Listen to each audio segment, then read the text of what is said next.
And today I'm talking to my mate Bob from Katoomba, and we know that electricians are the king of the trades. There is no doubt about that. But it's not often that I have to admit that I have superiors. Bob is actually he's probably a boring type of electrician actually.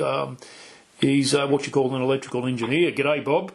G'day. You got your cup of tea? You ready to go? I have a good, strong cup of tea here. I'll answer any questions you've got. Excellent. I've actually cut back on the caffeine since listening to, what's his name, Jason Christoph's talk about caffeine and how it's used to keep people in a state of cortisol and fear and everything. Very interesting stuff. Indeed. Yeah, quite confronting. Mate, I met you, how long ago was that now? That was about 4 years ago? Well, it's probably more, my friend, because what happened was you and I were both involved in a campaign to try and advise the public, particularly parents, might I say, of the dangers we were facing with the response to the so-called COVID crisis and the so-called vaccines. Of course, they're not vaccines at all, they're experimental genetic products. Real quick, if you have an industry or managed super fund, chances are you're donating 12% of your wages to a multi-trillion-dollar investment firm who invested on stuff that would make you fucking sick. I talked to Chris from jarnsuper.com.au about all that in another video. Why don't you have a yarn with Jarn? Details are in the description. Your own self-managed super fund could buy you an investment home, a block of land, or gold or silver. And if you ask for the Red Pill Sparky discount, you'll get 10% off their already competitive setup fees. And we met at my printer. I can say the name, I think. It's Bennett's Printing at Katoomba, and you had a big job done, I had a smaller job done, and he said, there's a bloke here you better meet, and bingo, we met. That's right, I was there. There was a friend of mine and we went, I was actually there with my girlfriend, but there was another friend of mine and we went halves in getting 100,000 flyers printed up, and we made sure that we didn't make too many claims on those flyers at all. The flyers actually asked questions about COVID, and not a Freudian slip of truth. No, well that's right, and they were very effective. Through the Reignite Democracy Australia, we were able to get them all across Australia, and probably even got half of our money back. But yeah, we were there picking them up and met you, and the rest is hysterectomy. And I walked away with a box of them and gave them to my people. There you go, mate. Yeah, and so you're located in Katoomba in the Blue Mountains. How long have you been in Katoomba? Since 1988. Yeah, righto. Yeah, I don't know. It's I love the area. I love the Blue Mountains. There's you seen that book, 65 Bushwalks Around the Blue Mountains? I think it's. You betcha. Yeah, it's my shelf here. Yeah, well, I've got it too, and I've there's my kids and I often try to attack one every now and then. We go, let's do that one, and we'll go and spend a few hours and get all sorry and sore, and very very good. I love bushwalking, love being outside. So unbeatable, mate. Yeah. Katoomba is the Blue Mountains in general, but particularly Katoomba seems to be one of the last bastions of wokeism that has yet to fall. I mean, people are waking up about a whole lot of things and they're joining the dots, but Katoomba, it seems, I don't know, what's your thoughts on that as far as getting through to the leftards? Well, my own experience is this. There are a number of people here who are, as I describe, refugees from the big smoke. And these are largely independent thinkers. There are a lot of artists amongst them, a lot of intellectuals. And, there's I'd call it a resistance movement up here. Mm-hmm. Yeah, which, I'm starting to find is it's a beautiful thing to see. I mean, 6 years ago, certainly 5 years ago, 4 years ago, less so in the last few years, though. I'm seeing a lot less resistance from people. And when I hand out, and I know you're one of the hander-outers of the Light Australia newspaper, and when I hand that out, for example, if I'm going to get it thrown back at me and people jumping up and down and throwing their little cognitive dissonant tantrums, that'll probably happen in Katoomba, but it's happening a lot less. But it's definitely great to see that people are waking up. And our mate Steve Archer, you are more familiar with his shop and the coffee shop that's attached and everything, and all the stuff written on his windows, yeah? Well, certainly, and Arch and I have known each other ever since he moved here, about 1990, had a very cordial relationship, and as far as the shop is concerned, I had the great luck that he was able to consented to give me the centre window of this shop, which is in not the main street, but a very prominent street of Katoomba, very high traffic volume passing, to put up a poster display of exactly what the problems were with both the COVID response and the so-called vaccines. Yeah, and he's actually, it's a little bit amusing, I suppose, but it's also disappointing when you do broadcast something like that and try to shine the spotlight on something such as that, and certainly there's no fear in that shop about doing that. And it's Australians need to rediscover that courage to speak their minds. But it's he's actually been, I don't think physically attacked, but certainly verbally, and had things thrown at the shop and all sorts of things like that. And the state's attack dogs, the police, have even visited his shop. I think he's told me. He's had numerous visits from the police and the council, and threatening him. At one stage, he had a brick thrown at the plate glass window, and I got a panic call to go around and patch it up so it wouldn't fall out. And he's had physical threats as well. And it's just ridiculous that, and I in my sphere, people I talk to, I'm having conversations with people which demonstrate that people are, we may not agree on things, but I think we're ditching the programming which has been fed to us by mainstream media and the whole matrix, which involves Australian government incorporated, etc., etc. We know who the business management thing is behind all that, but we're learning how to discuss things again. Even if we don't agree, we can have conversations.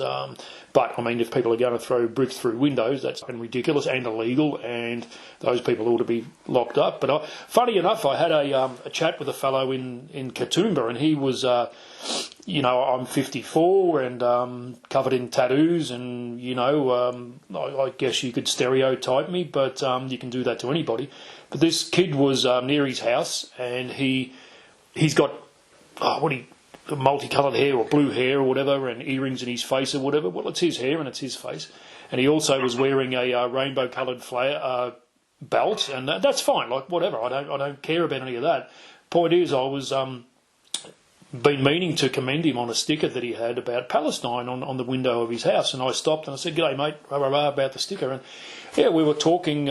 We had a very good discussion about that. He was open-minded enough to not just take the one of the mainstream media issued views about it. He looked a little bit deeper into that, and I said, "Mate, this is great." I said, "You're not even half my age, mate." I said, "Looking at you, son, there'd be a lot we could disagree on." And he sort of smirked, like he knew about that. He agreed with that. I said, "But we need to stop looking at the bait and watch who's tugging the line." He said, "Yeah, absolutely." And I said, "Look, we change the world conversation by conversation." That's a phrase which I tend to beat to death, but it's so true. And we can now have conversations like that, and that's great. And I think with the whole COVID thing, especially, it's unfortunate the price that had to be paid, but Shane Warne and his son talking about Shane Warne's death, I think that's been very instrumental in telling people that it's okay to talk about this now. You've all been pissed on and told it's raining. It's cost you your health. It may have cost you your sovereignty, at least temporarily, bodily autonomy, sovereignty. But now we can talk about this, and I really hope, particularly, for example, in the workplace that I used to be in, that conversation has changed. Yes, well, thinking back, discussions at lunchtime with workmates used to be so productive, and occasionally you'd say, "No, we're not going to talk politics, we're not going to talk this or that, or football." But coming out of those were some very thought-provoking times. Well, I remember a few years ago, don't have fond memories of it, but the way that I was treated in my workplace, there was about 200 people there, or 100 at any given time. If you ask me how many people work there, I'd say about half of them. Certainly not the Sparkies. We don't do that. We don't do the W. We're really good blokes. We don't do the W word. But the way that I was treated as a pariah, it wasn't just me, but I am vocal. I mean, you can tell that by my fucking YouTube channel. But I would question things. I always question things, and I will speak up if something's not right. And there were a few people who came to me in private and said, "Yeah, good on you for sending management that notice. Good on you for doing this and that. Good on you for not scanning the QR code, etc., etc." And they even appointed. Get this. They even had one of these dullards, and I really find it hard to forgive some of these people anyway, where they'd have the QR code, right, to scan. It was all part of the lockstep communism thing. I mean, more people can see that now than ever. You were supposed to comply with that and scan it as you went into the workplace, and then go about your business restrictedly. And they even appointed a little monitor, a little apparatchik, to sit there and make sure everyone scanned it, and he would write names of people if they didn't. And I said, well, when you get your sheet, why don't you just photocopy it with my name on there? Save you writing it every fucking time, because I won't be scanning that. And I wasn't the only Sparky who said that. There was another one there who he was vocal about things too, and he too was he wasn't crucified like I was, but he certainly copped it. And this is a good story for you. I don't know if I've told you this one, but I was in that town probably a year and a half or 2 years after leaving there. I was fishing there, and I ran into one particular lady who worked there, and some people in that workplace were just absolute cunts, basically. She wasn't. She was okay. But she fell for the whole thing. She became an overnight virologist with her little card issued by the media, and she would just make stupid claims to which I would counter with questions. But she was never nasty about it, okay? So she came up to me I saw her in the supermarket. She gave me a hug. She goes, "Oh, how you been, blah, blah, blah." Within 20 seconds, she said, "You know what, I wish I had listened to you about COVID shots." She goes, "I've never been the same." And she goes, "About 5 or 6 of us were standing around the other day talking." A lot of that goes on in the factory. But she said, and people were saying the same. So that's a stark contrast to how it was a few years before. And, I didn't say, I think it's important not to get people offside. I mean, the last thing we want is division. We just talked about that. But it's, I didn't say, "Well, I told you so, sucked in, rah, rah, rah, you should have listened." It's like, oh, well, I've been the man who didn't listen before. Like, of course I have, so it's, I said, "Okay, so now what are you going to do about it?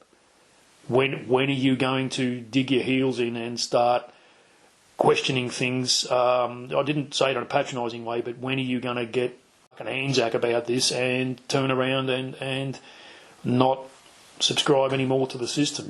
That should be the next. And share your newfound knowledge. Yeah, and so I think a lot of that's going on there.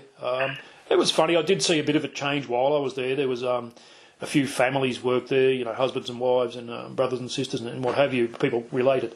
And there was one lovely lady. She fell for the whole bullshit thing too, and said, crapped on about case numbers and everybody needs to do the right thing, as in, lock yourself down and all this shit. She would cite all these things, not in a nasty way, just in a compliant way. And her brother, I think it was a brother or a cousin, died of a heart attack, and in real time back then, this isn't a retrospective thing, they realised that it was the clot shots that did it, or that's what they said anyway, so yeah, it was starting to change when I left the place. People were starting to realise that, hey, we've been had here, and this isn't right, so. And Lindsay, it's the personal experiences which have made the most impact on people. Friends, relatives, yeah, that sort of thing. Yeah. And that's why I was just talking in another video with another lady from somebody else from the mountains, and we were talking about the forest of the fallen and the effect that has, because we were talking about war.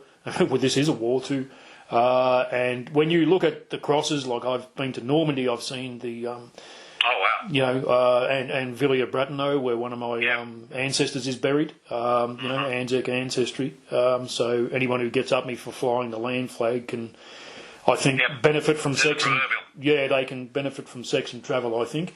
But when you look at it as statistically or from a distance and you just see tombstones and crosses and whatever, that's one thing. But when you put faces to it, when you know somebody or you know somebody who knows somebody who that epitaph represents, that puts a different spin on it. So that Forest of the Fallen is something that's, I'm not sure how that'd fly in Katoomba, but I know other places it's been, people just tend to generally walk through these things, and they're just, I'm sure you're all over this, but for anyone who doesn't know, the Forest of the Fallen has laminated pictures of people and their name and their backstory. They, they may have been killed or otherwise injured. They claim, this isn't my claim, I'm not telling you what hurt them, they claim that they were killed or injured by the COVID shots. Now these things are up on a stick, a bamboo stick usually, and they sit about 4 foot above the ground, and they are just placed like a forest, usually in a park or whatever, or on a beach or whatnot, and it's just there. People come along and go, what's this?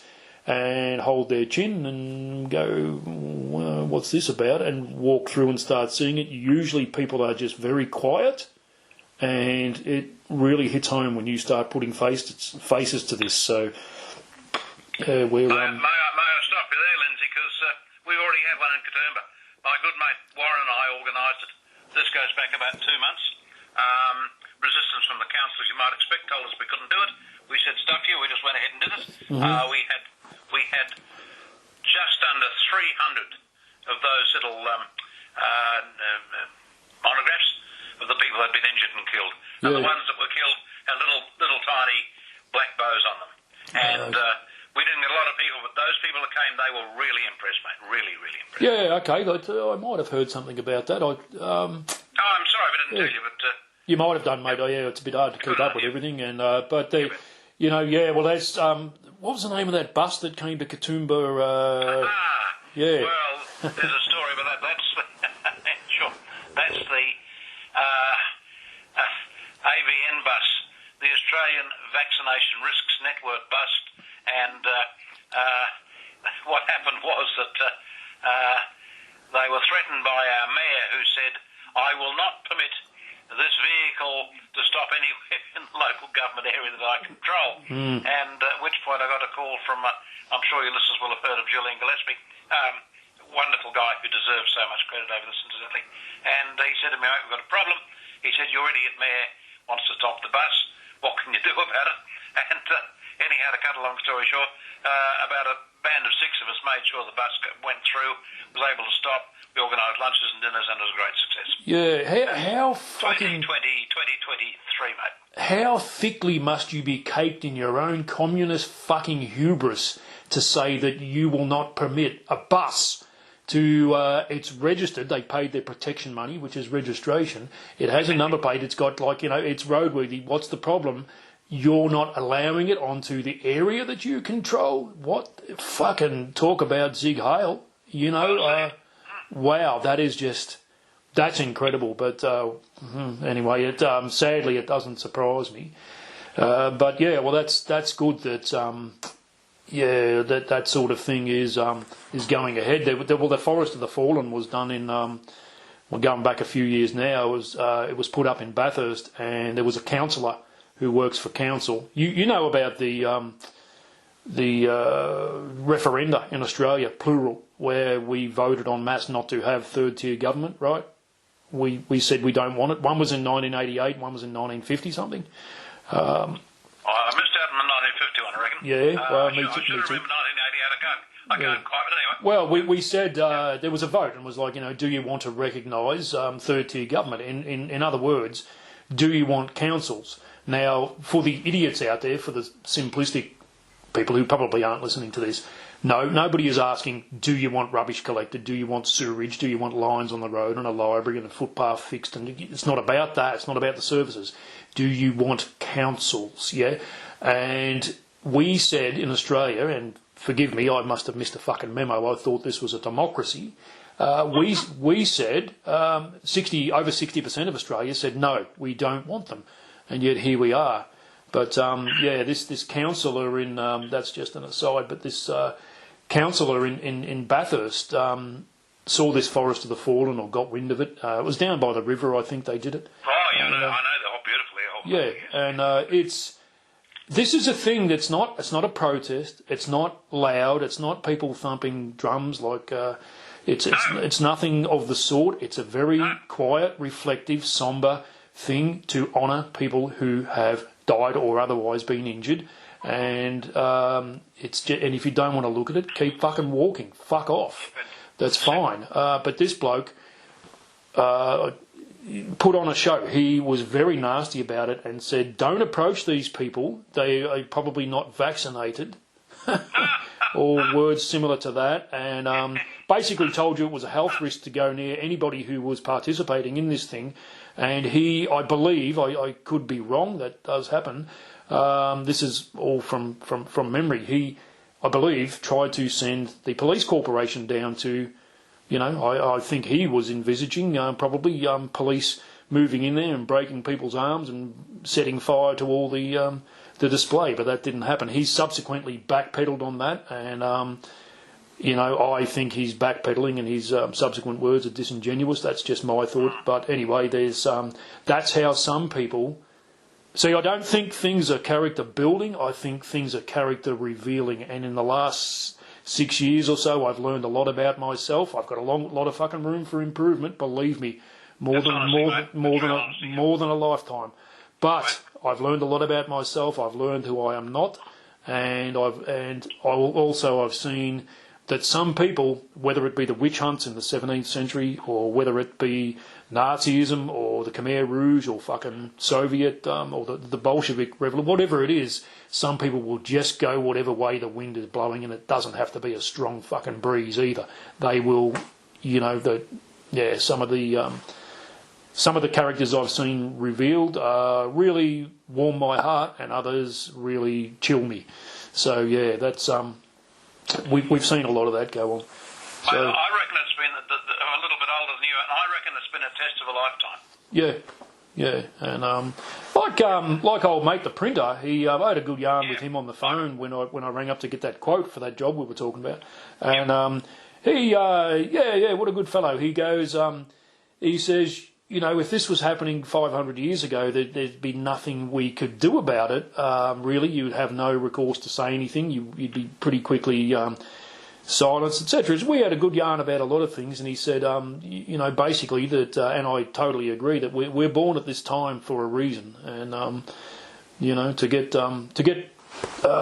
spiritual about it and apply enough thought to philosophical, the chances of you being born, the chances of your great-great-grandparents meeting and then procreating and so on and so forth, right down your family tree to all these things of happenstance to have you, whoever you are, wherever you are, listening to this, born and you're here now. You're here now for a reason. And I don't, well, it's your journey. I don't know about you, but I don't believe I was put here to just cower and put up with shit. So I'm with you on that. That's my take on it. That latest Light Australia newspaper, the Uncensored Truth, who I do promote for free, you may have noticed, but they that story on Warne, have you read that? Shane Warne? I do have the latest Light. I can't quite remember the story, but you tell it. Well, there's I can't... check it out for yourself, people. Check out thelightaustralia.com. It's for free. You can read it online. I'll spare you the rest because there's an ad that goes with all my my videos and audios. But there's a centre spread article on Warne and talking about jab injuries, and there's quite a few other things that the light sheds the light on, you know. So they had a speaking of their centre spread articles, they had it's a newspaper format, as you know, but there was a one on, I think the article was called "The Life of a Wind Turbine," and what a wind turbine can and can't do, and it can't solve your non-existent climate problems. I wish it could. I wish, this is an aside now, obviously, nothing directly to do with jabs, but the light actually talks a lot about the facts behind climate change, and also if there is a problem, that wind towers, I wish they could, or wind power stations, they actually are, they're a generator. Yes, okay, they do spin round and round if it's windy, and if they're excited by the wind, and they will produce a voltage, but they don't do what it says on the tin. And again, I'm not getting into the division and any of the leftards who want to jump up. I shouldn't call people that. I shouldn't. Any people, any other Australians or whoever who want to jump up and down and throw things at me for saying this. Look, I'm not into the division, and I'm not. I believe we are all being lied to, and you just need to look at some science behind it and argue it rationally with people, because again we're being divided over this. Wind towers just will not do what they say on the tin. They won't deliver. You know, so anyway, that's something else that the light, among myriad other things, has talked about. And you're right, my friend, because simple secondary high school physics should teach people a lot about this. Yeah, well, what's his name? Gerard Rennick, People First Party. Just as an aside, as I want to go on, I don't think that our solutions are political, but if you are considering voting for a party or some sort of representative, then you might want to look at them and listen to what Gerard Rennick has to say. I'm not telling you who to vote for. I'm not telling you to vote, but certainly have a listen to what he has to say. And when he was on Two Worlds Collide podcast, the man he's no dill, and he actually gave a very scientific overview of climate change and why it is bollocks, and how gases work, how gases don't conduct heat, etc., and really blows everything out of the water, just as Ian Plimer has done. And I've met both of these men, and I can tell you that neither one is an idiot.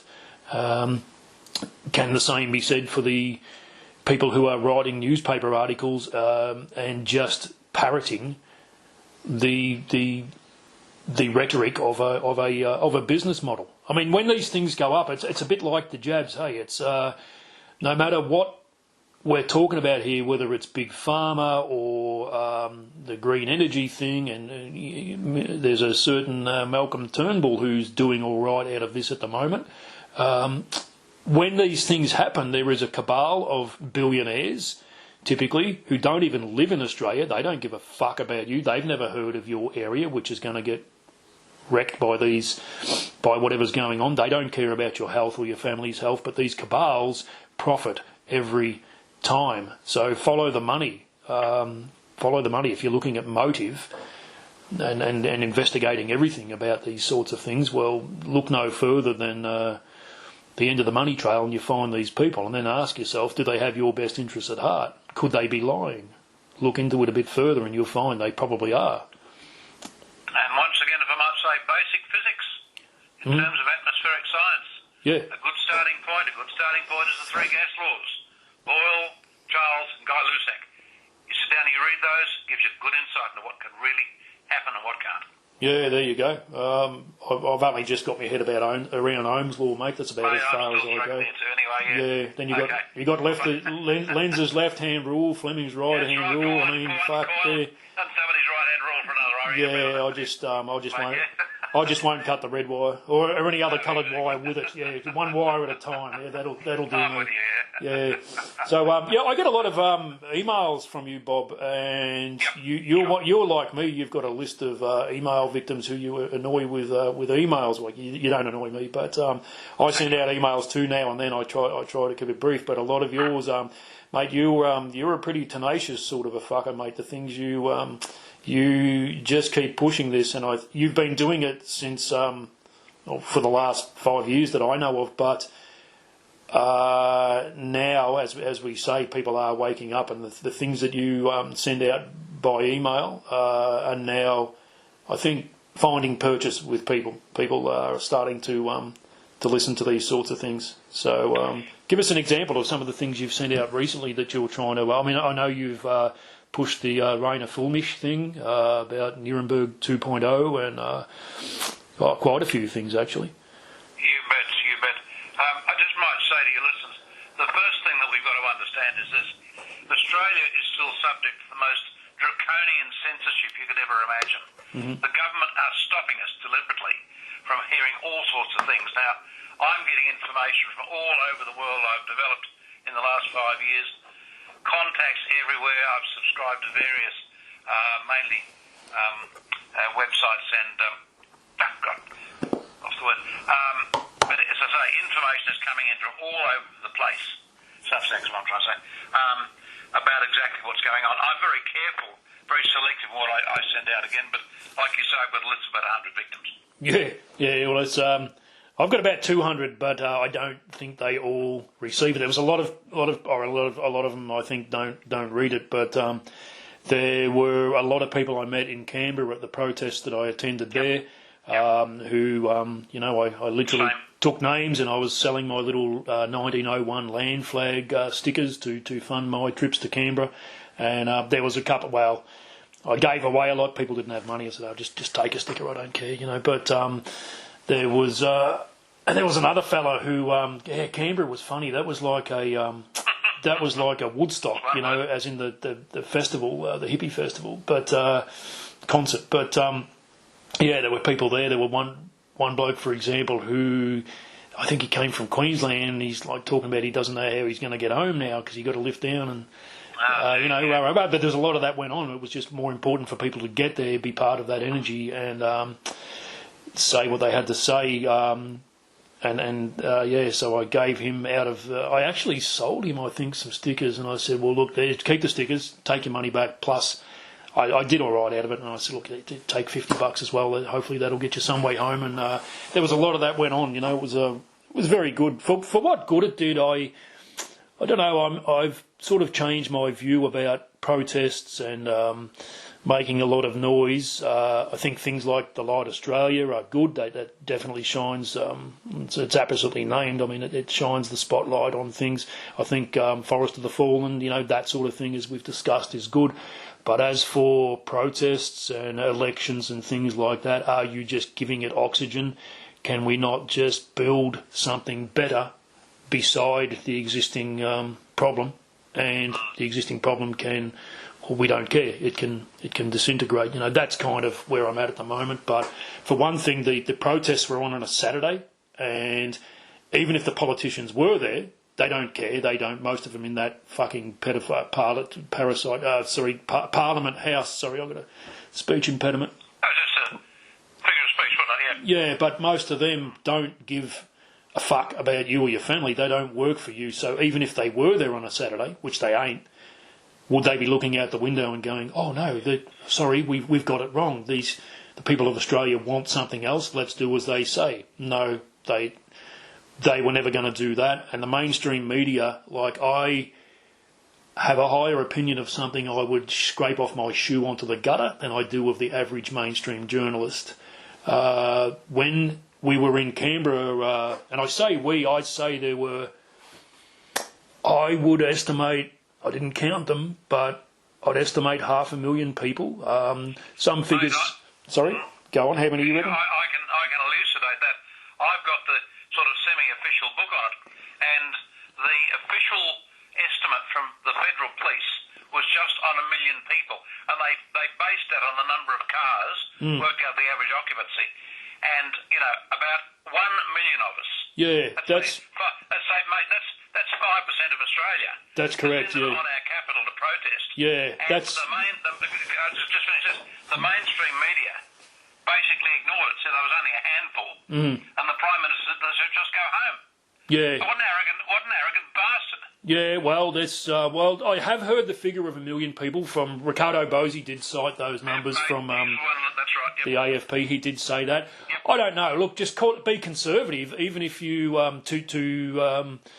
to be conservative about it, and just say there are 250,000 people. That should be sufficient numbers for these motherfuckers to listen.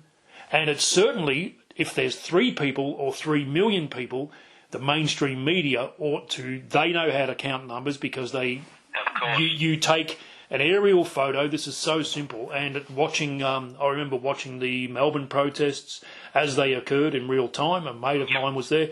All you do is you take a section of road or whatever where the people are, and you know that's 50 by 50 metres, and there's so many people there. Then you multiply it, and you get a very good idea. But even if you just call it 250,000 people, couple of things. The mainstream media were there in that medium strip between, I think it's 3 lanes each way, and it goes from Canberra proper up to Parliament House. Northbourne Avenue. Okay, yes. And then, so the people were that thick on the ground, that not as thick as the bastards in Parliament House, but they were that thick on the ground that was solid with people and flags and all the way up to New Parliament House. And then what you couldn't see, back to the old Parliament House, which isn't a satanic temple, back down the hill behind the trees, they're the ones you couldn't see from town. So, like, all the way up Northbourne Avenue on one side, solid with people, solid. And then down beyond where you could see. So that was just that full of people. Now, the mainstream media were there, and I saw there was a cameraman and his sidekick filming it, and they showed only... This was a news story as if it was a cat stuck up a tree, no more significant than that, the way they just flipped it off. Just in case somebody might have heard something about it, this is the version, this is what you heard about. There were just over 10,000 people, they said. Well, really? Okay, well, 250,000 is more than 10,000, that's a fact, yeah, okay. But all they showed was a couple of placards which pertain to vaccinations, and that wasn't all the protests were about. They said it was an anti-vaxxer protest. It's not all it was about. That's like saying, getting a train full of people and saying, well, who's on this train? There are retail workers on the train. That's it. As if that's all there is on there. Those protests were about way more than vaccinations. But for what good they did, look, I think it's important so we know that we are not alone in this, and certainly I think if hypothetically those protests were to be staged again today, we would get a lot more people joining in and marching with us. And so it's important for our cause to know that we're certainly not alone. Our numbers are in fact growing. People don't go the other way. People don't... I couldn't imagine anyone who I met or who was at Canberra turning around and going, yeah, you know what, fuck this, I'm going to be... I'm going to call myself a citizen now or a person. I'm going to be a good little button-pushing number, whatever I am, AB tax file number, and just go along with it and trust the people in Canberra and just believe that they work for me. And nobody's going to go that way. In fact, it's people who are waking up and joining our ranks and just knowing that we've been bullshitted about so much. So yeah, very interesting stuff. You used the right term before, mate. Cognitive dissonance. That's the word. Yeah, they can't get their head around it. No, they can't, or they won't. Rather, their ego, they won't get out of their own way. And it's look, I've been that man. I have been somebody like that. Certainly, when I was a lot younger, I would just not listen to certain things and go, listen to this old prick. What the fuck would he know or she? Now it's I am less quick to condemn an idea or somebody for presenting an idea. Nowadays, I'd rather just hold my chin in thought and say, what are you talking about here? Does your argument hold water? Maybe it does, maybe it doesn't, rather than just chucking a tanty. And I've seen at those Canberra protests, when we were in, because we met in the park, everybody met in the park there and walked up, and there were local people who were chucking a real wobbly, and I don't know what they were saying because I couldn't hear them, because there was like, there were over 10,000 of us. How am I supposed to hear you? And they were on the footpath pointing their finger with their chin up, giving, like, it's so fucking juvenile. Blah, blah, blah, blah, fucking abusing us. There were similar ones. I went to another protest in, I was with that chick that you met when I was at the printing place, and we were at a protest up in, I was up the coast, Taree, I think. And anyway, there were only a few hundred people at that protest, but this is only a little fly shit on the map town on the coast. Hoodie spoke there. Graham Hood spoke there. What a lovely bloke. While we were there was some bloke going through the park on his push bike abusing us for not being jabbed up, for not participating in his ritual.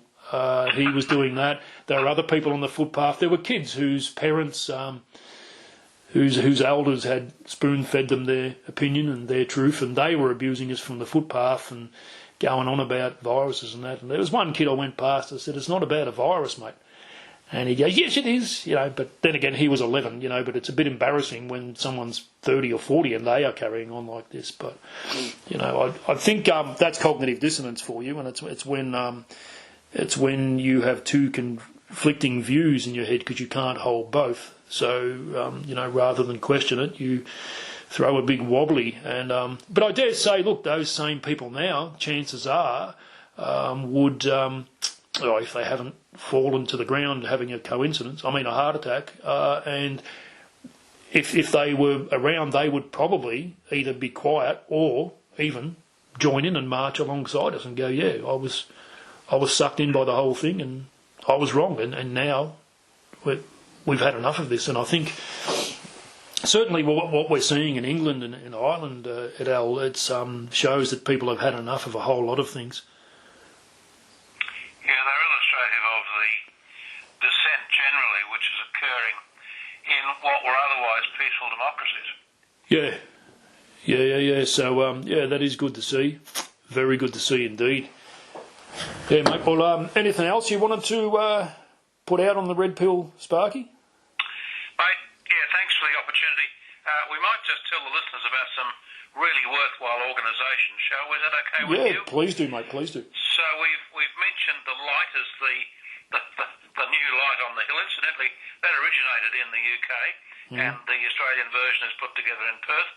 There are two other local publications, both paper ones and online. The Quadrant is worthwhile, and Spectator Australia. Yep. Thanks, mate. Some specialist organisations which have arisen. Top of the list for me is the Australian Medical Professionals Society. This was a group of doctors who dissented initially with what was going on. It's become stronger and stronger. I believe there's now about 10,000 members. So, Australian Medical Professionals Society, have a look at their website. Yeah. And of course, Graham Hood and John Larter. I think many people now have heard of them. Graham Hood, of course, was one of the very first people to speak up against this and had a very high profile. You can follow them on a thing called Club Grubbery. Yes, yeah. Yes, okay. Yeah. You've heard of that, mate, of course. Yep. And in terms of, if you want to look at the reality.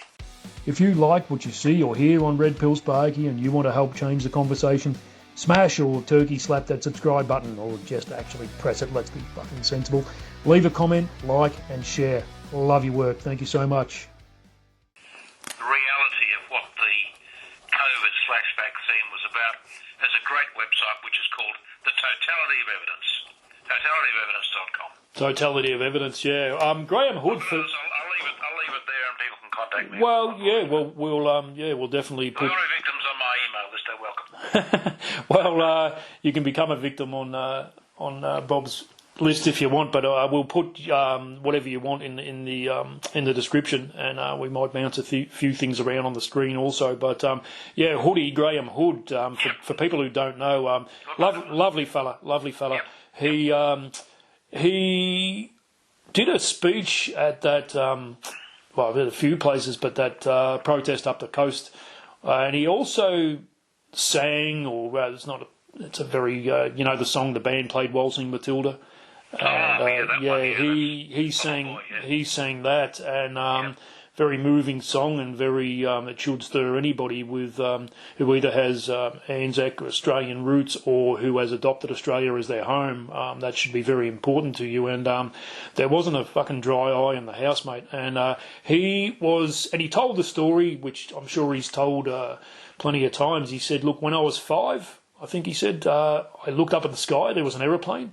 I don't know if it was spitting out chemtrails. I just did a video about that recently myself. There's one on my channel. But he said, I saw a jumbo jet, and he said, I want to do that. I want to be a pilot flying a jet. And I don't know it. I'd like to talk to him about it, actually. And, his parents probably said, well, that's great, Graham. Yeah, you can do that. And he did. He knew from that time on that's what he wanted to do.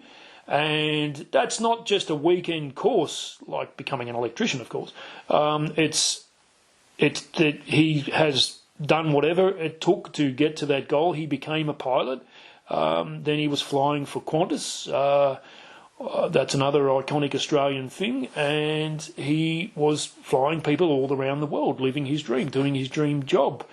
And when the mandates hit, and his employer, perhaps unlawfully, I don't know, said, you won't have a job if you don't take this experimental gene therapy, he said, a bit more politely than I would put it, I'm sure, but he told them to jam it up their cooter, and he is now out of a job. And it's the same as John Larder was an ambulance. Was he a paramedic or just an ambulance driver? I think they're all paramedics now. Station officer down the South Wollongong, I believe.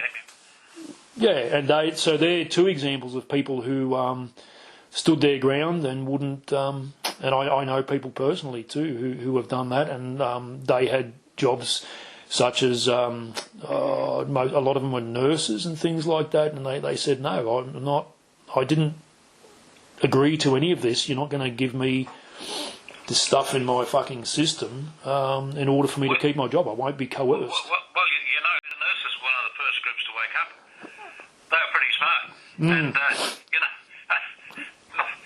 they saw what was going on. Yeah. And that AMPS you mentioned, AMPS is the acronym for Australian Medical Professionals Association. That's part of the Red Union, isn't it? Yeah, Red Union is the affiliated section, which has basically the ancillary medical people, the nurses, the administrators, networks, that sort of stuff. Yeah. Red Union is something that I used to promote, and when you look into all the people who are proud unionists, etc., that's fine. You're entitled to your beliefs and thump your tub and wave your flag or whatever. But please have a look into things, and you might find that maybe you won't be that keen anymore. I used to promote a union and be a member of a union until I found out a bit about it, and then I packed that in. Well, Red Union, they don't pay me to promote them. They are not actually a union. They're a workers' advocacy group, I believe. So they're not. That's exactly, you've hit the nail on there. Yeah, because to be a union, you have to be affiliated with a political party. So by being in a union, you are part of Labor or Liberal or whatever it is. That doesn't sit well with me. I won't be doing that. And yeah, Red Union is a bit of a different thing. The only thing that disappoints me about them, shits me actually, is, and I've spoken to the union rep, I actually pretty chummy with her, Sarah. She reckons and a lot of people have put it to whoever is in charge, and he just won't hear of anything. They actually use, incorrectly I believe, the red ensign rather than the land flag. And he won't discuss it. He won't, and that, well, we won't go on about flags now, but if you knew what these things meant, you certainly wouldn't do it. I mean, you wouldn't fly a Nazi flag. You wouldn't fly fucking Jolly Roger or whatever, if you know what it means. So, I don't know why he won't discuss that. But aside from that, whatever, I think they're worth looking at if you want a workers' advocacy group to advocate for you in whatever profession you're in. And they've got a few different branches. There's one for teachers. There's one for medical professionals, obviously. There's... I think pretty much everyone is covered. So, definitely look at Red Union. And another resource that you didn't mention, I'm sure you're familiar with it, is Corruption Whistleblower. Do you know about that one? No. You've caught me out. So tell us all about Corruption Whistleblower. Well, now you've caught me out. You've called me bluff. I was hoping you'd take the mic and Corruption Whistleblower. What's your impression of it? Very good. I mean, we can't have 200 different sort of newsletters and newspapers, lest it just becomes more noise. Corruption Whistleblower is definitely worth a look at. There's a mate of mine really strongly promotes it, and g'day Luke if you're listening, and rightly so. It's definitely worth looking at, and it does what it says on the tin, and it exposes a lot of what we see as just we're raised to believe that somehow this is our country, we are in charge, we are the, they use the word citizens, there's your first red flag, but we are the men and women of this country. We have a government, and govern means to control and regulate. I mean, this is just what the words mean, but we have a government and somehow that works for us. Okay, now and then things go wrong and we are dealing with people and people are fallible and corrupt, so people in government, the bunch of galahs who we buffoon on page 2 of the newspaper, as if that's the extent of our resistance to them, they can sometimes get it wrong, and we could obviously do a better job. I mean, ask any taxi driver or barber what he would do if he was in it. They always know better than the politicians, right? But, that's not the case. It's not that accurate to say that things have just gone a little bit awry and these people somehow drop the ball now and then. No, the whole thing is rotten to the fucking core, and Corruption Whistleblower does exactly that. It blows the whistle on that corruption, so have a look at that. But let me make the point to the listeners too. I mean, these politicians call themselves our leaders. They're no such thing in a democracy. What they are, my friend, they are our representatives.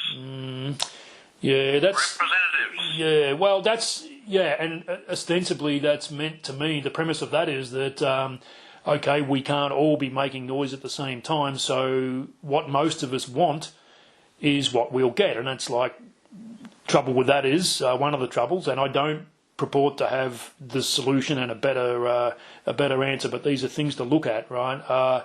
Trouble with that is that it's 4 wolves and a sheep deciding what's for dinner quite often, and what most people want is what you will get even if you don't want it, and the other people deciding that you'll get that, because they're the majority, might be misinformed.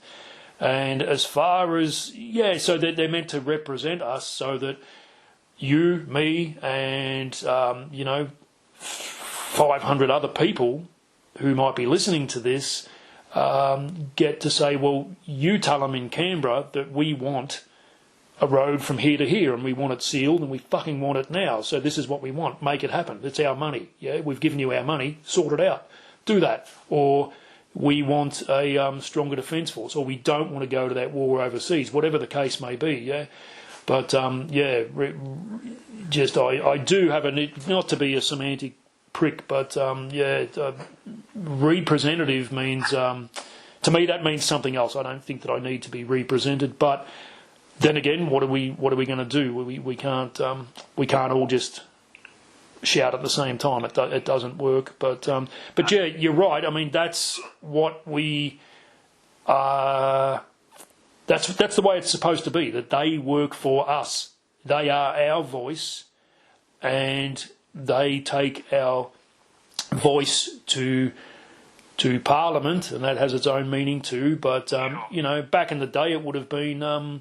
Everybody from every village had a village spokesman or envoy, and who used to go to the village green every week, and they would probably hack one another up with fucking axes or whatever, but they would certainly, you know, put it across that, no, we want this and we want this too, and our village wants this, and too bad if your village doesn't, because this is what we're doing. But yeah, that's we've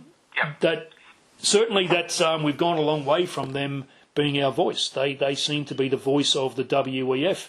They seem to be the voice of Big Pharma. They seem to be the voice, as in PHARMA, and they seem to be the voice of, big of green energy cabals, etc. You know, and not you and me. Well, the other side of the political equation, you see, comes down to competent advisors sitting beside, not behind, but sitting beside those representatives. Yeah, who are, and who would give them, objective truth rather than what suits them or their handlers financially. And the other thing with the systemic diseased system that is their use of the media. The media is their tool to give you out there, if you switch on any of the fucking mainstream channels or the Australian Bolshevik Collective, whatever the ABC stands for, if you switch on any of those channels, you will get what suits them, not just the truth. And it's so plain to see. I mean, it was Operation Mockingbird officially said that this was in America, where Walter Cronkite was one of the producers. I don't even know what he looks like, but it's a name that Americans might know. But it was official that when a story was to be put out about a war, about whatever, about the Gulf of Tonkin incident, for example, which they later admitted didn't happen, but too late now, we've had Vietnam, or it might be a viral outbreak, a pandemic, or whatever it might be, you get the version that business wants you to get, and that invariably involves a doom and gloom thing where you are supposed to react by you sit there stuffing your fucking face with Doritos looking at the TV and go, oh my God, that's terrible, oh, we're all in danger, oh, okay, who should I be divided against, who should I hate now, oh, you're saying that's a sovereign citizen. Well, never mind that that's an oxymoron. Oh, that'll be that bloke up the road who doesn't salute the blue flag. That'll be that bloke who questions things and questions police when they try to question him. Yeah, I better hate him now because the TV says so. And what's the solution, Mr. Mainstream Media? What's the solution, TV? Oh, what do I have to buy? Okay, I have to buy this now, and I have to sign up for this and vote for that, and okay, if it costs me my rights or whatever, well, yeah, okay, sure, it's worth it. Yeah, really, I mean, it's a tried and it's a formula that's been beaten to death, and it's worked very well up until recently because people are seeing right through it. Yeah, it's fallen apart like a fucking rickety shithouse in an earthquake, isn't it? Good analogy, but that's what it has been: suppression of the masses by corrupted truth. Yeah. Yeah, and it's funny too, they also give you, because, they want to be seen as unbiased, they'll feed you their program words like the new normal, 2 weeks to flatten the curve, chilling, when they talk about Desi Freeman, they talk about chilling, that word was used so many times. Sovereign citizen is another one, anti-vaxxer, anti-Semite is the latest one too, and it's whatever some of these things might be right. Maybe some people are anti-vaxxers. Maybe some people are anti-Semites or whatever. But the way that they program you to believe, or they want to program you to believe that anyone who doesn't toe the line we want is one of them. There's your label. Let's get the witch hunts on. Let's burn her at the stake. That's so fucking obvious, and once you see it, you just can't unsee it, and you would probably, if you had any brains, not turn on your fucking Liza Minnelli ever again. You wouldn't listen to the radio. It's mainstream radio anyway. It's quite laughable actually, and pathetic. But again, once seen, never unseen. Hey. Well, many people don't believe this, but I haven't watched television for over 30 years. Yeah, good one. I've got a little way to go. I'm a little bit behind you, but I certainly. You can catch up I would. The last thing I used to watch was fishing shows on TV, but that'd be an exception, of course. Yeah, but I don't even watch that now. I don't bother. I mean, I've lived here for 7 months. There's this is a renovation joint, and I must get onto an electrician because I'm looking right now at a GPO hanging off the fucking wall with cable hanging out of the wall, and there's a coax cable right next to it, and I won't be connecting. That coax cable won't be connected. I don't want an antenna. Not fucking interested. You know what? I actually get people call me to do a variety of electrical jobs, right? And I've had people ask me, can you come and fix my antenna? It's or they might start by saying, we had a storm and the antenna's fallen off, and I go, congratulations, fucking beautiful, that's awesome. That's 75 ohms of fucking shit that and if your next question is, can you come and fix it? Yes, I can. I can also mash my cock flat with a mallet, but I won't be doing either of those things. So no, call somebody else. I won't do it. They just can't. They don't seem to grasp it. And I've actually, I had a very good chat 2 days ago with this wonderful couple I met an hour from here, and it was just by chance. I was doing something else, and they said, can you put a light up for us? Sure, I can. No worries at all. So I did that. I was having a good yarn with them, and one of the things was they had old porcelain fuses in a switchboard, and I said, look, if you want, I can give you a price on upgrading a few things and whatever. And they asked me what benefit is there? And I said, yeah, really not a whole lot. Like it's safer, and you don't have to rewire fuses if you overload something or trip it or fault it. But really, it's not going to change your life. So I think they expected me to say, well, you better change it, you better start panicking and throw money at me, I can fix it, because, they're used to hearing that from their TV, but I don't do that. But I did offer while I was there to, over a cup of tea and a scone they gave me, I said, look, if you want, I can, for free, I can take down your antenna and cut off the cable if you want. I'll even, I'll chuck it out for you, no worries at all. She goes, but it works. I said, that's the problem. Because I can solve that, We were talking about mainstream media, etc., and I think they were very surprised to hear that I didn't want to just, sell them panic about their switchboard and about whatever other bullshit. I did tell them that they did have VIR cable in the house, but that's a bit of a worry, but don't. That's the exception. Yeah, it wasn't the worst I've seen, but I said, look, don't worry too much about it, but just it's something to think about. But really, I'm not going to tell you that you need to give me $700 and lucky I'm here to fix it. There's not that. So we did went on to talking about a few other things, and again, it's an example of how easy it is to have the conversation now. And while we're on it, she was a teacher, or worked for a school in some capacity. I think she was a teacher. And she was talking about how she'd had 2 clot shots and certainly was remorseful about that. I don't know if she'd had health issues, but she wasn't saying, I don't know what she was saying years ago. I don't know what she was saying last week. I only just met her. But she wasn't saying, yes, I've had them and I will definitely have another one at any opportunity. I'm so glad I had them and you should have them too. Very few people are saying that now. Very few people. So you're suspecting her health was compromised? I don't know. I would venture to say that it certainly wasn't assisted by it, but she didn't report, and I hope she's fine. She's a lovely lady, and so is her partner. They're great people. But I was going to say a lot of really good people have been injured. Yeah, and it's even so have a lot of arseholes, but it's not to say they deserve it because of that. But it's no, I don't know if her health was compromised. She didn't allude to that, but she just said that she was dirty, that she'd been coerced into it in order to keep her job, and she was shitty about that, and rightly so, I believe. That is fucking coercion. Well, we've completely denied the right of informed consent. I mean, every administrator of the vaccine apparently is guilty of that.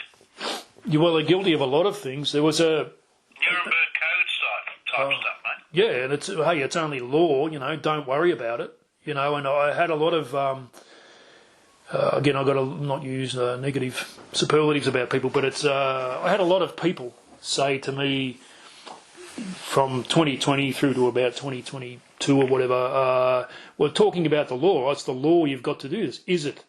Show me this law you speak of, you know, and they'd cite something. I'd say, chapter and verse. that's a mandate. Tell me, I said law, where's the fucking law? You know, and this is, people just seem to get it in their head that, I don't know, maybe you're a blackboard monitor when you were at school, maybe you should have been and got it out of your fucking system, but I don't know who the fuck you think you are now, but telling me I have to, you know what, once this is, this boils my piss a little bit, and I won't relive it, but I went into a supermarket one day and there was a lady.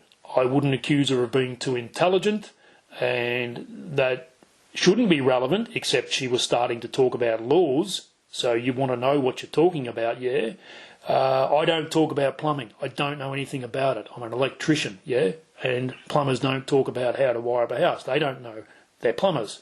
Now, this lady, remind me, oh, that's right, you work in a supermarket. Good, somebody has to work there and you're providing for your family. I'm not judging you because you do that for a job. But you don't get to fucking tell me what I lawfully have to agree to go into the supermarket. Yeah, so when you've got this QR code or whatever, if I were to walk past that, it's really none of your business. And I did ask her, I didn't tell her, I asked her, how is it your concern? Can you demonstrate your authority here and tell me how is it your concern what my person contracts with, if my person does or doesn't contract with a third party. Now, this is a corporation that has their QR code or whatever it is on this sheet here, and you want my person to contract with them.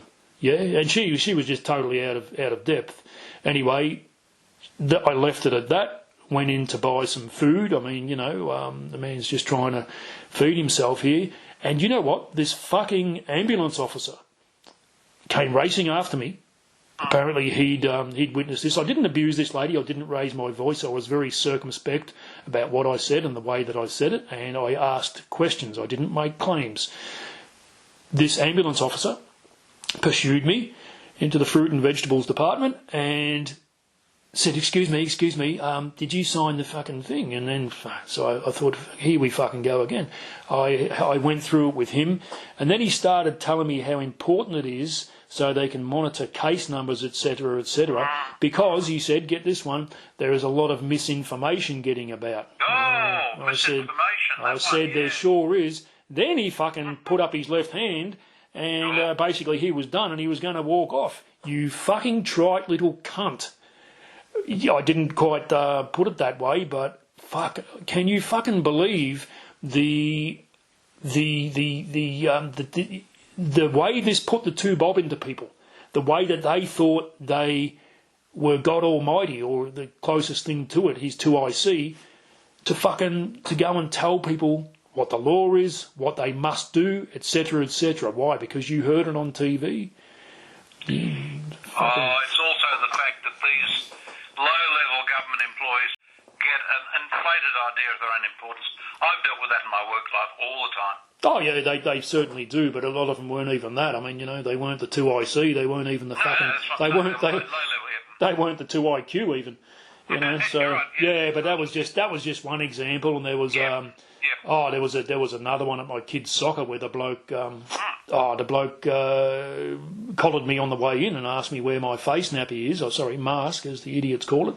You know, the thing that causes pneumonia and that. He said, "Where's my mask?" And I said, "Well, can you?" And again, I'm very careful about what I say. I don't lose it. I don't. As a martial artist, I know the importance of control. Yeah, and to anybody listening to this, if you are ever in a situation where you're talking to the police corporation or you're talking to anybody where you think there's a possibility that this might go further, I might have to escalate this and speak to the manager or the CEO or whatever, don't do your block. That's just stupid. It makes for good TV, but it doesn't get anybody, gets people into trouble, not out of it. And also, always imagine that there is a magistrate or a manager or whoever standing right behind the individual you're talking to. He's listening intently, because that's where it'll head. So I'm very careful about what I said. This joker, I sat down. He was sat at a table, and I sat down at the table and said, "Well, mate, what's your name? Can you demonstrate your authority to ask me that? He says, oh, yeah, do you have an exemption? I said, well, maybe I do. Isn't that a breach? And I didn't tell him, I asked him. By asking you are as king, I said, isn't that a breach of the 1988 Disability Act to ask for proof of somebody's illness? And he didn't know. And I said, well, wouldn't it be responsible of you to know if you're asking people about that? I don't ask about your medical health. I tend to mind my own business unless I'm stopped going into my kid's soccer game. And anyway, he fucking pursued me to the side of the oval where my kid was going to play and proceeded to harangue me about what I will and won't do that day. While he's talking to me, there were people stood there with their face nappies on their chin, the old chin hammock, because the virus knows, right? The virus knows if you're sitting or standing. We all know that. Yeah, very. It'll hunt you down. Those will hunt you down, yeah. Yeah, and it's red and blue, you know. It's just like I remember the colours, yeah, it's just like your choices of political parties, and it's it knows if you're sitting or standing, and it knows if you got the nappy on your chin, that's fine. It knows you have good intent. You responsible, yeah. You believe in it, you know, and it's like, will I get him? No, he's got it on his chin. It's not like it's in his pocket. I'll leave him alone. That's fine. It's near enough. So he proceeded to harangue me. People weren't wearing theirs. He ignored them. I pointed them out. I said, are you also going to lecture this lady here about her responsibilities? And he said, no. I said, well, there's a word for that, isn't there, beginning with D, discriminatory. Isn't that right? If you're discriminating, you're not attacking her for the same thing. You've now followed me from over there, haven't you, 200 metres away, and now you're embarrassing my kid by proceeding to give me this shit. And I did have an exemption, but I don't go around. I don't hold it out and go, there you are, yes, massa, as a good, boy, I don't do that. Fuck that. And how dare this prick ask me for that? And it got worse. The ball, because the kids were warming up, kicking the ball around, obviously, and the ball came out. I kicked it back in. You know what he asked me then? He said, have you washed your hands?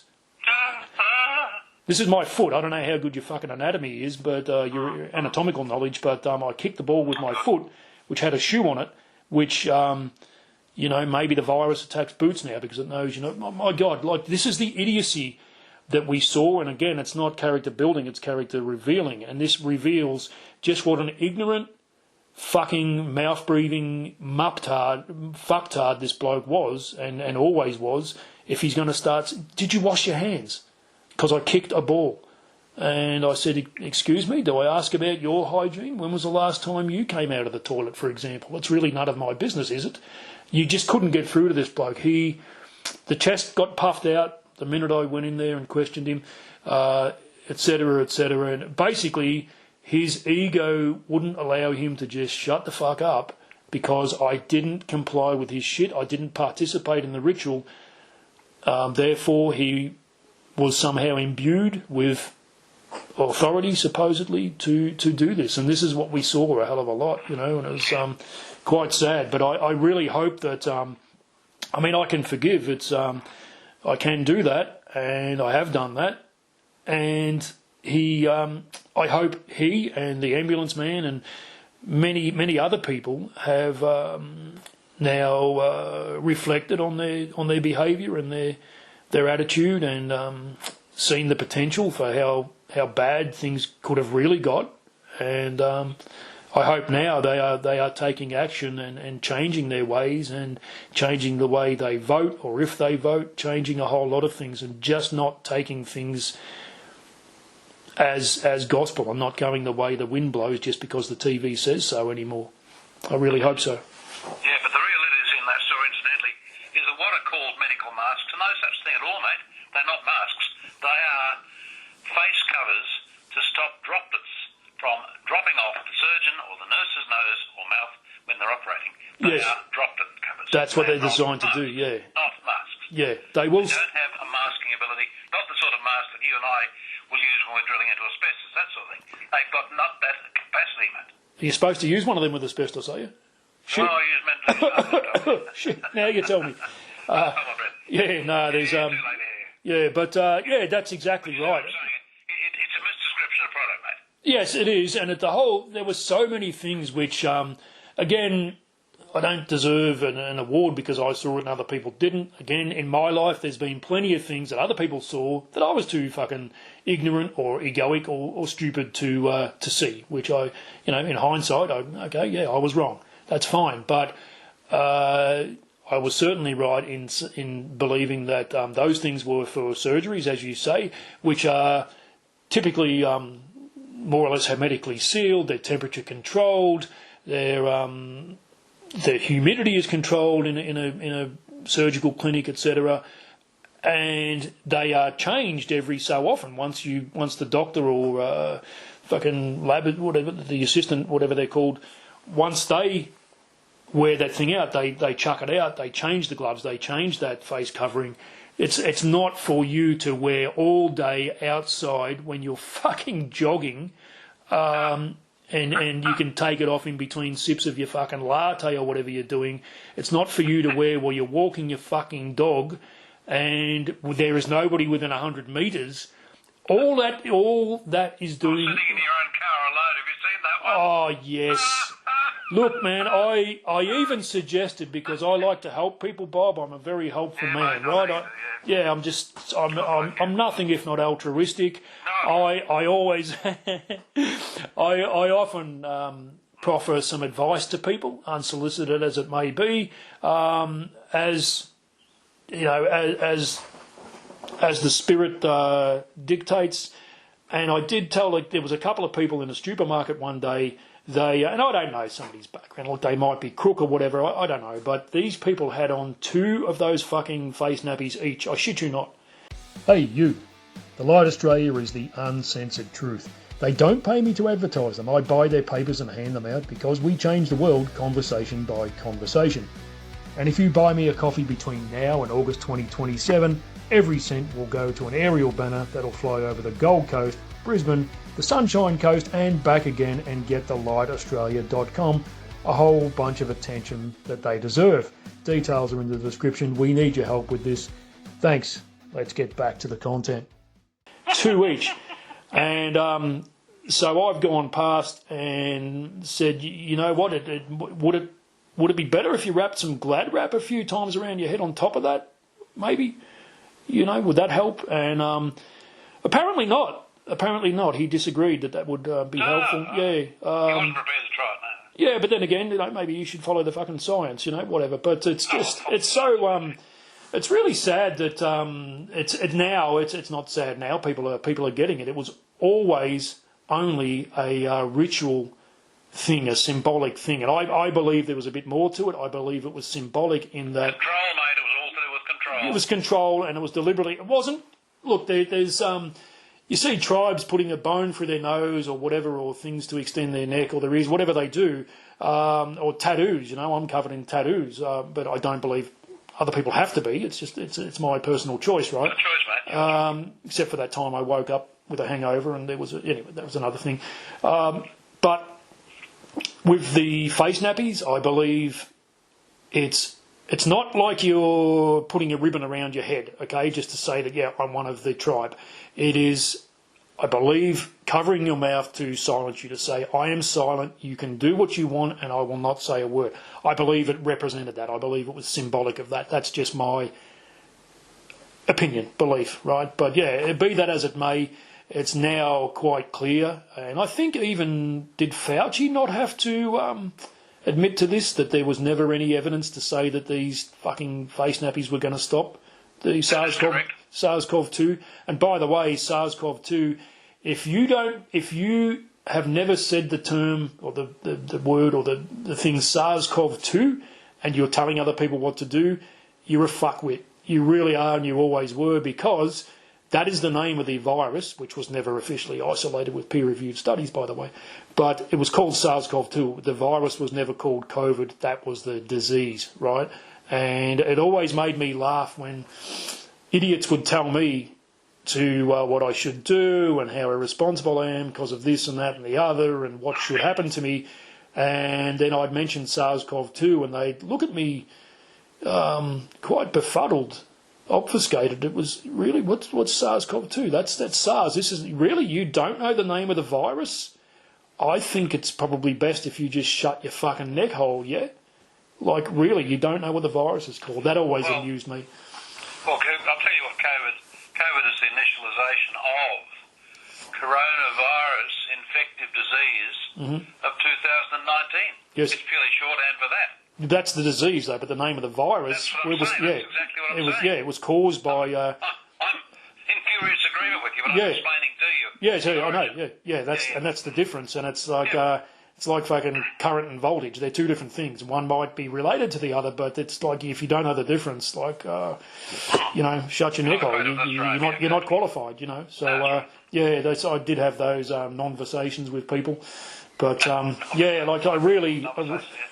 really hope that, I'm not condemning people. It's, but I think there's a lot of people who need to, everybody, including me, needs to reflect on themselves and improve quite regularly, and be that the subject of meditation or prayer or whatever it might be. But certainly, if you were one of the people between 2020 and now who told other people what to do or whatever, really, based on what? Based on what you heard on the paper, can you now not, or read in the paper, can you now not see that was all bullshit? You were fed a fucking lie. Can you now not follow the money and see that there was a motive to feed you those lies? And I think a lot more people can, and that's cool. Let's move forward, I think, now, and go, right, what is the next thing that they're going to try to sell you or tell you or have you believe? And are you going to fall for that too? Or are you going to go, nah, not anymore? How many times must you... it's like a junkie who you loan money to and you never get it back. How many times are you going to do that? At some point, you're going to have to say no. And I think so it is with GovCo and their mainstream media. It's at some point you're going to have to realise, don't fucking believe them anymore. I think. Yeah. So there we go. Putting the obvious facts in front of them, blind them with the truth. Yeah, and it's I believe it's important to mention. There was another Sparky I mentioned before who I used to work with, and lovely fellow, got a lot of time for him, and we always got along great. Geez, we had some laughs, and it was one day he was in work. He was actually he wasn't laughing. He was crying. He was in a very bad way because he had separated from his partner. Because of, and this happens, I hear about this quite a lot, and she was swallowing the whole thing, hook, line and sinker. He wasn't, and their kids, she'd gone and got them injected, and that really, against his will and against his consent, without his consent. So common, happened a lot of friends of mine, Yep. So, that was an incredibly fucking sad thing, but... I forget where I was going with that in the first place, but it's waking people up.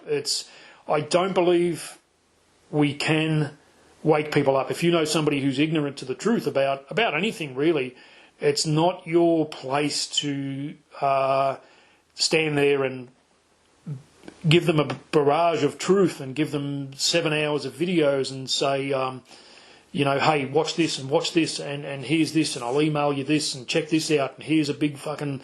I've seen it happen and people would do it so often and I would just fucking really put my forehead in my hand and shake my head and go, mate, it's not going to work. He's not going to watch 7 hours of that shit. He's going to watch half an hour of news and you can't get through. You're not going to wake him up. You can sow the seed and it's important to know the difference because you can waste a whole lot of energy. And it's like fishing, right? If you go fishing and you've got whatever lure, pink and white, Tassie Devil say, and you're in this one spot using that, you've just done 100 casts, you're not getting a strike, there's probably no fish there that are going to bite. You either need to change spots or change lures or pack it in, save it for another time. You're going to waste your time. And when you're trying to get through to somebody who just won't listen, it's often not down to intelligence. I used to, mistakenly, I thought it was at the start. I thought this is... these people are stupid. Well, it's not about that. That was wrong of me to think that. A lot of the people weren't stupid. In fact, there's an electrical engineer I know of, not you, another one, who he wouldn't listen. It was amazing. Like this fella would, it hurt my fucking head with some of the things he'd come out with, which I'd struggled to keep up with, right, as a normal garden variety king of the trades electrician. And we'd discuss other things as well, to wit a aquaponics system with fish and plants, and how he was going to incorporate vermiculture into that. And that's something I'm into, is worm farming. And then he went on about how, as an extension of that, there was something out of that he was using as thermal heating for the whole ground of this thing to keep the water at a certain temperature. It's like, man, this bloke's he is no dill. But you know what? He was telling me through a face nappy he would never take it off. And whenever I would say anything, stupidly thinking that I could wake him up, and thinking quite naively that, obviously he just hasn't heard, I'll just tell him this and everything would be fine. No, I was an idiot. I can't do that. Whenever I'd say anything like that, I would see this mentally, this blind would go up in his mind until I'd finished saying it, and then he would switch on again and listen to anything else I'd want to tell him or ask him about. No worries, we could converse about that. But if I'd ever say anything factual about the scam that was happening worldwide, that mental thing would go up. You know, that mental blind would go up as like a robbery screen in a bank. You know, on the teller thing on the counter, just bang. And then it would come down as soon as I'd stop. It was incredible. It was uncanny. But all I could really do, all anyone can do, is sow the seed. And, you know, at some point, the truth will seep in, and you've helped by sowing that seed. And I think it's like like with a drug addict or an alcoholic, right? They don't quit drinking or abusing substances because that brochure exists on that little rack in the doctor's surgery telling you that there's a helpline or whatever. That's not the reason they quit. That is there for when they are ready to quit. And so it is with the truth. When people are ready to receive the truth, you can help in the meantime by sowing those seeds. But mate, that's what's so valuable about the printed word. It's anonymous. That's why the docs have those things in their surgeries, because that guy or woman will simply pick it up, put it in their pocket, and read it without anybody know they've read it. That's why publications such as the one that you had the 100,000 done, and also now the Light, are so valuable. Absolutely. Let people either pick them up, or better still, get your mates, especially the parents, to go around and put them in letterboxes. Let people find them anonymously, then nobody knows they've read them. They can make up their own minds. Yeah, speaking of that, there was speaking of those flyers that I had printed and letterboxes, there was an actual article on the fucking front page of a I won't say where, but it was a local paper somewhere, right? And again, people who believe, people who are still stuck in this fucking time warp of this program that the local paper is there for the community, whatever. No, it might talk about things that happen in your street or nearby, rather than just around the world. So it relates to things in your area, but it's probably owned by one of the BL Rock companies, who don't have your best interests at heart. Now, the front page of this fucking paper had this article about this bloke. I shit you not, right? You couldn't make this up. He'd actually found one of these flyers that I had printed in his letterbox. I didn't put it there. Somebody did. And he'd found this and was very upset. It showed a photo of this fucking clown wearing a face nappy in his own front yard to go to the letterbox, as you do. Because viruses hide in letterboxes, don't you know, Bob? They letterboxes and behind rubbish bins, and they jump out. It's an ambush. And it used to be Huntsman. Now it's not. It's the fucking virus. So anyway, he'd gone, and there was a photo of him posing with this flyer full of misinformation. It was that's the word, misinformation. They ought to have a law against that. Hey, and he's wearing this fucking face nappy, holding this thing up with this look of abject. It was a combination of sadness and fear in his eyes, and really it went on about the misinformation is thing. Well, there was no fucking misinformation in it. It was questions. Yeah, it consisted of questions. And I think the word why figured pretty prominently all through the text. Yes. Why? Why Yep. that? Correct. Yeah, and I've yet to have any answers about that. They may have been rhetorical questions, but if these mainstream papers were anything approximating the truth and weren't aimed at fucksticks, you would have this bloke not wearing a nappy on his face to go out to his fucking letterbox, and he would have said that he found something in his letterbox and it asked questions about COVID, and either I have some answers to those questions and they are as follows, or I don't have answers to them. That would have been the more accurate or the accurate report, but it was so laughable, and I shared this on a Zoom meeting, and people were just guffawing in fucking hysterics. There may have even been incontinence involved in just how laughable it is, So really, just he found one of these in his letterbox. That was the article. My goodness, that's what the world was coming to, and he's another example of somebody I hope who has had a good look at himself and is fucking embarrassed by his behaviour and is now changed and let's move forward. Yeah, so it's a sad commentary on the gullibility of some humans. Yeah, it's like there was a kid on just a funny little one about that. There was an apprentice on a job site, and he kept talking into his phone and asking Siri questions. And I said, and Siri, don't ask me how I know this, Siri doesn't like it when you make lewd suggestions to her. She says that I'm looking for love in the wrong places. But anyway, I said to him, I actually said to this kid one day, did you know gullible's not in the dictionary? And he asked Siri if gullible is in the dictionary.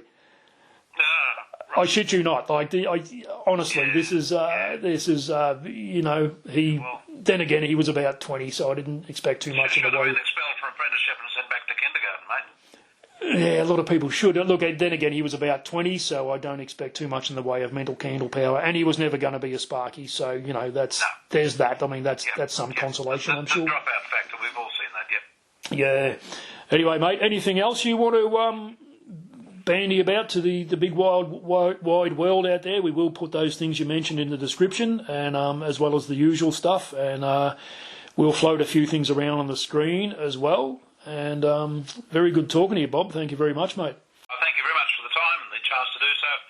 Just so listeners, there are any number of other publications. I've got about 40 here, but if you look on the internet, you'll find any number of publications about what we've just lived through.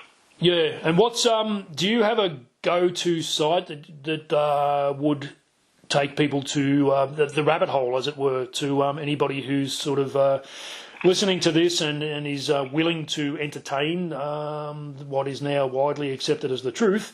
And we're not, I'm not going to tell them that it is gospel. It's up to them if they want to believe what they believe. But what would you say would be I'm putting you on the spot now. Where would you send them as the first thing? What would you say is the rabbit hole for them? Thanks for the chance, mate. There's a website here. I'll say it slowly and I'll say it twice if I may. It's www.C1919 early EARLY stop.org. I'll say it again, mate. C19 early stop.org. That's a really good place for people to start, mate. It's one of the best websites I've seen. Most of my colleagues agree that it is too. So there we go. Yeah, thank you. I haven't heard of that one. Yeah, that was an interesting one. Did you ever see those stickers by DidYouKnow.inc? Yes. Yeah, they were. I'm in touch with that guy. I've got in the big shed here. I've got a whole stack of his. Yeah, I did. Yep. There was a friend of mine. If anybody wants to, I really recommend helping out the Light Australia. Everybody knows this. Give them a donation, etc., etc. But also, if you want to get the red pills out to people, there's the stickers from DidYouKnow.inc. And DidYouKnow.inc don't mind you printing their stuff as long as you don't alter it. They're happy for you to print it. There's brochures and there's stickers. And there's a friend of mine, Tanya, she's down in Seymour, and her company is called Get Bruceted, BRUCETED. and you'll find her on Facebook. She was printing those. She's helped me out a lot with a lot of printing stuff, so has your mate, Bennett's. But maybe Bennett's will get behind this. You'll have to ask them. But that's Bennett's printing in Katoomba. Isn't there another one with a similar name in Katoomba that you've got to be careful not to use? Isn't there one on the main street that's not Bennett's printing, our mate? No, it's a bit of confusion there. Okay. There was a news agency called Bennett's as well. Oh, I see. Okay. Well, yeah, Bennett's printing in Katoomba. You'll soon know if you've got the right place. Ask them about it. I don't know. I can't speak on their behalf and what they will and won't do and for how much. But I know Tanya from Get Brucehead was doing those DidYouKnow.Inc. stickers at cost, plus only a few cents per sticker just to cover any anomalies there. So, yeah, she's yet another good soul who just wants to get the truth out, and it's not all about money to her. Yeah, she prints stuff for money. She's a printer. But with those stickers, yeah, she's more than happy to get them out. And in doing so, yeah, she's not going to profiteer from it. So, yeah, the DidYouKnow.Inc. stickers are good. They take people to a website, ironically, via a QR code, and I think that's just a great thing to, as we know, you can't just sort of shove tomes of information down people's necks. They don't want it. But if people are ready to, they will read a paper or a brochure or scan a QR code on a sticker, and the facts don't care about your feelings, but the facts are there. So anyway, yeah, they're a bloody good thing. But we'll get those things in the description, mate, for sure. All right. Yeah, well, we'll do this again one day, Bob. What do you say, mate?